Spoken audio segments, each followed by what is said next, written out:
Hello everyone, it's me JM Naidu. और मैंने पिछले बार जो वीडियो में बताया था ऑर्गेनिक खेती के बारे में बताऊंगा, how to do organic farming.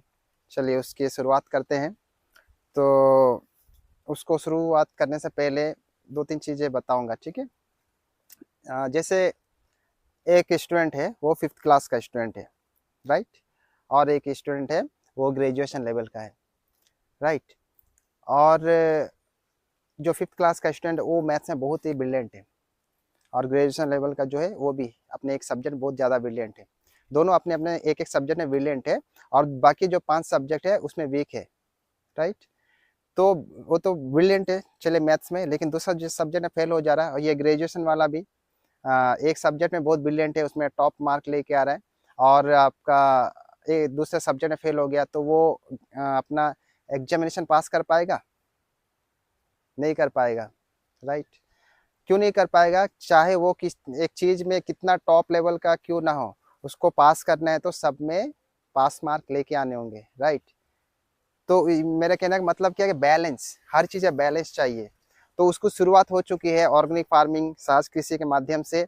हम इसकी शुरुआत कर रहे हैं बैलेंस में ले जाने के लिए, और पूरे विश्व में इसकी शुरुआत हो चुकी है, राइट। तो फिर चलिए वीडियो की शुरुआत करते हैं, how to do organic farming, right. तो ज़्यादा लेट नहीं करते हुए बिल्कुल सिंपल सिंपल तरीके से ही हमें करना है। कुछ नहीं करना है, आपको कुछ भी नहीं करना है, बिल्कुल आसान तरीके से। देखिए मैं एक कट्ठा के हिसाब से बताऊंगा। एक कट्ठा यानी 2.5 बीघा, राइट। तो एक कट्ठा होने से अच्छा समझ में आ गया, 1 है ना, तो एक कट्ठा। अगर आपका एक कट्ठा जमीन है तो उसमें क्या करना है? 10 किलो गोबर, 10 लीटर गोमूत्र, राइट। 1 किलो गुड़। कौन सा गुड़? सबसे खराब गुड़, जो हम नहीं खाते, जानवर को नहीं दिया जाता है, सबसे लास्ट में जो बचा रहता है, गीला रहता है, काला हो जाता है, सबसे खराब वाला। जितना खराब होगा उतने अच्छा है, क्योंकि उसमें उतने ही ज़्यादा फॉस्फोरस रहेगा, राइट। उसके बाद चौथा हो गया दाल का आटा। कोई भी आप दाल ले लो, अरहर दाल, मूंग दाल, चना दाल, कोई भी दाल, उसका 1 किलो आटा। और जो पांचवा चीज़ है बहुत ही इंपॉर्टेंट है, मिट्टी लेना है हमें 2 मुट्ठी, या राउंड फिगर ले लीजिए, एक किलो ले लीजिए, 1 किलो मिट्टी लेनी है। कौन सी मिट्टी लेनी है हमें? बरगद के पेड़ के पास की, या तो पीपल के पेड़ के पास की, क्योंकि उस वहाँ पे जो मिट्टी है उसमें जीवाणु बहुत ज़्यादा रहते हैं, क्योंकि वो पेड़ सबसे ज़्यादा ऑक्सीजन देता है ना, तो उसमें जीवाणु बहुत ज़्यादा रहते हैं उस मिट्टी में, इसलिए वो लेके 5 चीज़ें हो गए। और ये 5 चीज़ों को एक डब्बे में, कंटेनर लीजिए, कोई भी एक डब्बा हो, उस वो पकड़ सके उतना, उस घोल को मिला देना है, राइट। उसके बाद कितने दिन रखना है हमें? 15 डेज। 15 दिन बाद उसमें जो जीवाणु के इतने ज़्यादा जनसंख्या हो जाएगी, इतने ज़्यादा हो जाए, करोड़ों करोड़ों में हो जाएंगे। और उसमें कितना लीटर पानी मिलाना है? अगर आपके पास 1 कट्ठा जमीन है, 1 कट्ठे जमीन के हिसाब से आप 100 लीटर पानी डाल दो। 100 से 200 लीटर तक का डाल सकते हैं। तो कितना भी डालो, उसके कम ज़्यादा नहीं, 100 से 200 लीटर तक पानी डाल के वो घोल को मिला के बिल्कुल आराम से छिड़क देना खेतों में, जैसे हम पानी छिड़कते हैं उसी तरह छिड़क देना है, ठीक है। कब करना है ये? जब भी हम खेत को जोतते हैं ना, हल से जोतने के बाद उसको छिड़क देना है। उसके बाद फिर कब हमें डालना है? जब हम बीज उगाएंगे, डालेंगे, बीज डालने के 21 दिन बाद, ठीक है। ऐसे हमें, अगर आपका कोई भी फसल हो 4 महीने का, अगर 4 महीने का जो भी फसल हो तो उसके हिसाब से हमें 4 से 5 बार ये कर लेना है। अगर आपका 6 महीने या 8 महीने का कोई फसल है तो उसके हिसाब से आप 7 से 10 बार डाल सकते हो। मेहनत थोड़ा रहेगा, नो डाउट, थोड़ा सा मेहनत है, ज़्यादा नहीं, बिल्कुल ज़्यादा भी मेहनत नहीं, बिल्कुल थोड़ा रहेगा। गोबर हमें मिल जाता है आराम से, गांव एरिया में हर घर में गाय रहता है, तो हम आराम से गोबर इकट्ठा कर सकते हैं।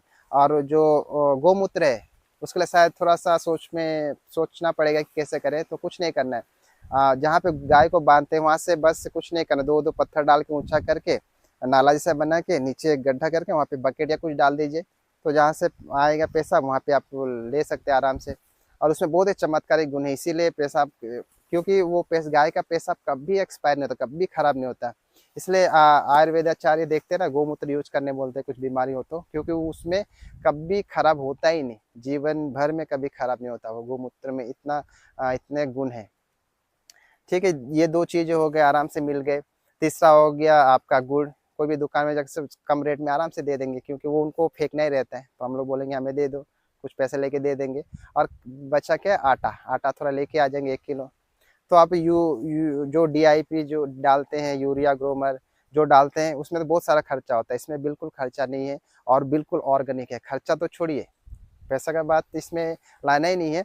और जो हम इससे जो करेंगे, फसल उगाएंगे, वो बहुत ही हेल्दी रहेगा, न्यूट्रिशन बहुत ज़्यादा रहेगा। ठीक है, तो अभी बात यह आती है, जब इतने सारे चीज़ें हैं हमारे पास ही, नेचर ने सब देने के बावजूद भी हम ये छोड़ के केमिकल की और कैसे चले गए, सोचने वाली बात है ना। तो मुझे जहाँ तक लगता है, और यही होगा, जैसे कि देखिए एक एक्ट आया था 1954 में, the drug and magic remedy act. The drug and magic remedy act यानी चमत्कारिक औषधि वाला दवा, चमत्कारिक गुण है इस दवा में, ये कहकर प्रचार करना अच्छा नहीं है। तो इसके लिए एक्ट लाए गए थे, ऐसे कि ऐसा प्रचार ना करे। इसके लिए फार्मेसी, अगर ऐसा प्रचार हो जाएगा तो कोई भी आम पब्लिक जाके फार्मेसी जाके वो दवा ले लेगा, और उस इंसान को पता नहीं कि कैसा लेना है कैसा नहीं, इसलिए डायरेक्टली प्रचार नहीं करना करके ये एक्ट बनाया गया था, जिसके वजह से मतलब जो भी दवा है वो डॉक्टर पास जाके हमें हम ले सके, इसके लिए बनाया गया था। लेकिन इससे पहले और एक एक्ट आया था। कब आया था वो? भारत आज़ाद होने से पहले। भारत आज़ाद हुआ था 1947, राइट। उसके 1 साल पहले 1946 में। और ये एक्ट कौन लेके आए थे? British government. ब्रिटिश भारत क्या करने आए थे? ट्रेड करने आए थे ना, बिजनेस करेंगे करके आए थे। लेकिन बिजनेस तो छोड़िए, हम उनके गुलाम हो गए। ठीक है, तो वो बिजनेस के लिए आए थे, और ब्रिटिश लोग ने क्या किया, एक एक्ट के दौरान क्या किया, उन्होंने एक यूनिटी का संगठन बनाए, और उसके माध्यम से उन्हें पूरे भारत में प्रचार करना चालू किया। और उस एक्ट का नाम यही था। वहीं से हमारा जो भारत गवर्नमेंट बाद में कॉपी कर लिया। उस समय यही नाम था, the drug and magic remedy act. यानी उनका कहना था कि हम जो दवाई बना रहे हैं इसमें चमत्कारिक गुण है, और आप लोग जो जड़ी बूटी और नेचुरोपैथी और ये आयुर्वेदाचार्य से जो दवा खा रहे हैं उसमें कोई लाभ नहीं है, आप खाओगे ठीक नहीं होगे। हमने जो बना के ला रहे दे रहे आपको, ये टोटली आपको बेनिफिट देगा, क्योंकि ये बिल्कुल साइंटिफिक प्रूव्ड है। और ये जो आपके देश में दे रहे हैं, भारत में जो दे रहे नेचुरोपैथी और आपके आयुर्वेदाचार्य, वो कोई भी साइंटिफिक प्रूफ नहीं है।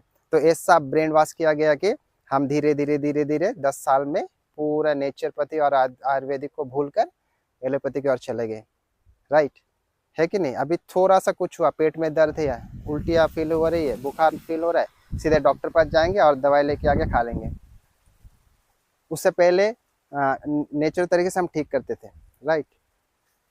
तो देखिए क्यों ये बातें बोल रहा हूँ, क्योंकि आप कोई भी डॉक्टर पास जाओगे और डॉक्टर से कभी आप थोड़ा हिम्मत करके पूछ लो, अगर मैं आपके ये दवा खाऊंगा, या दवा से मेरा जो लिविंग जो लाइफ है, जो मैं जो जी रहा, उसका जो स्टैंडर्ड है वो बढ़ जाएगा, मतलब मैं अच्छा स्वस्थता से रहूँगा, या ये दवा खाने के बाद मुझ में थोड़ा सा कमजोरी, मतलब स्टैंडर्ड थोड़ा डाउन होगा।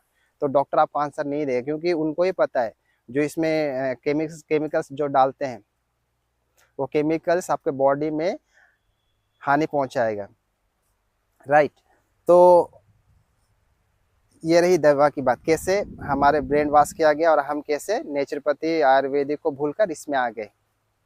ठीक है, सेम उसी तरह ये जो केमिकल फर्टिलाइजर्स है, जो हम डीआईपी, यूरिया, ग्रोमर, कीटनाशक जो डालते हैं, सेम उसी तरह से बड़े बड़े इंडस्ट्रीज आए और पूरे देश में प्रचार किया कि आप ऐसा करोगे तो आपके फसलें ज़्यादा होंगे। ये हमने जो दवाई बनाई है, जो खाद बनाई है अपने केमिकल फर्टिलाइजर से सब डालोगे तो आपके खेतों में ज़्यादा फसलें उगेंगी। तो हर एक आम किसान, हर एक आम आदमी के दिमाग में तो वही आता है ना कि ज़्यादा पैसा कमाना है, राइट। लेकिन जब इससे पहले, जब 30 ईयर्स बैक आप जाओ, केमिकल्स नहीं थे, उस टाइम में भी खेती होता था, अनाज उगते थे। लेकिन ब्रेन वॉश ऐसा चीज़ होता है कि आपको इतना ज़्यादा ब्रेन वॉश किया जाता है कि आप जो रियलिटी है वो भूल कर दूसरी ओर चले जाते हैं, राइट। तो फिर हमें देखिए हर चीज़ रिटर्न आता है, रिटर्न आता है। अभी पूरा वर्ल्ड रासायनिक चीज़ों को, पूरा वर्ल्ड केमिकल चीज़ों को, जो केमिकल फर्टिलाइजर को छोड़कर नेचरपति की ओर जा रहा है। हमें भी, इसलिए मैं ऑर्गेनिक फार्मिंग के लिए इतना प्रचार करता हूँ। और सोशल मीडिया आजकल देखिए बहुत ही पावरफुल है, तो मैं सोशल मीडिया में इसलिए डालते रहता हूँ कि ये चीज़ पहुँचे। आज अभी हमारे किसान जो है, किसान भाई तक भी पहुँचे, आम नागरिक तक पहुँचे। जैसे मैंने बताया कि बैलेंस, हर चीज़ बैलेंस में जाना है, तभी हमारा लाइफ स्टाइल जो है हैप्पीली गुजरेगा। तो शुरुआत हो चुकी है। ऑर्गेनिक तो बता दिया, इसमें थोड़ा सा कुछ कुछ चीज़ें चाहिए थी। और आपके सहज कृषि में कुछ नहीं चाहिए, सहजता के साथ होगा, बिल्कुल आराम से। कैसे करना है सहज कृषि, उसके बारे में नेक्स्ट टॉपिक में बताऊंगा। ये दोनों मिल जाएंगे ना, तो हमारा जो उद्देश्य है एक ऑर्गेनिक की और बहुत ही सरलता के साथ जाएगा। क्योंकि कोई भी चीज़ इतना संसार है, मतलब हम लोग जी रहे हैं, तो इतना सारा क्वेश्चंस आते हैं माइंड में, क्या करना क्या नहीं। और सहज है, सहजता के साथ जब करेंगे तो माइंड में जो सवाल आएंगे ना, हमारा खेतों में इतना मेहनत करते हैं, फसल क्यों नहीं उग रहे हैं, वो उसके लिए मैं वो टॉपिक में बताऊंगा कि क्यों नहीं उगते हैं और कैसे उगाया जाए कि अच्छा से उगे, आराम से उगे, ठीक है। तो जैसे कि अकॉर्डिंग टू साइंस, मिट्टी में क्या है, electromagnetic power, right. Electromagnetic power, कितना अच्छा लगा सुनने में वर्ड, इलेक्ट्रोमैग्नेटिक पावर, ठीक है ना। तो इसको मैं बिल्कुल आसान शब्दों में सहजता के साथ बताऊंगा कि क्या है इलेक्ट्रोमैग्नेटिक पावर। तो उसमें हम लोग कैसे करें सहज कृषि। ये दोनों जब ऑर्गेनिक एंड सहज जब मिल जाएंगे तो कितना सुंदर खेत होगा। और ये हम शुरुआत कर चुके हैं। और जाते जाते बताऊंगा और एक बार, हमारे घर के बच्चे हो या हमारे पड़ोस के या हमारे स्टेट के या हमारे देश के, वे सभी हमारे अपने बच्चे हैं, क्योंकि देश हमारा है, राइट। तो उनके बारे में सोचना है, उनके भविष्य के बारे में सोचना है, देश को आगे लेके जाना है, तो हमारे भविष्य को आगे लेके, तो हमारे भविष्य को बच्चे, उनके बारे में सोचना है। जब भी कोई आपसे मिले बच्चा, छोटा बच्चा आपके घर का, पड़ोस का, उनसे अच्छी अच्छी बातें करे, ताकि वो कुछ अच्छा सीख सके, ना कि बेकार के टॉपिक्स ना बात करे, अच्छे बातें करना है। क्योंकि कोई भी चीज़, कोई भी एक रेवोल्यूशन आप करेंगे तो एक ही बार में कुछ नहीं हो जाता। हर एक चीज़ में छोटे छोटे हमें बदलाव करते जाना है, तो बदलाव करना ज़रूरी है। तो बस यही है कि आप किससे मिले तो बच्चे से, उनसे अच्छे से बातें करें, धीरे धीरे ये बदलाव होते जाएगा, हमें पता भी नहीं चले कैसे वो चेंजेस आ रहे हैं। तो मैं इसी के साथ इजाज़त मांगता हूँ। खुश रहे, आनंद में रहे। जय श्री माता जी।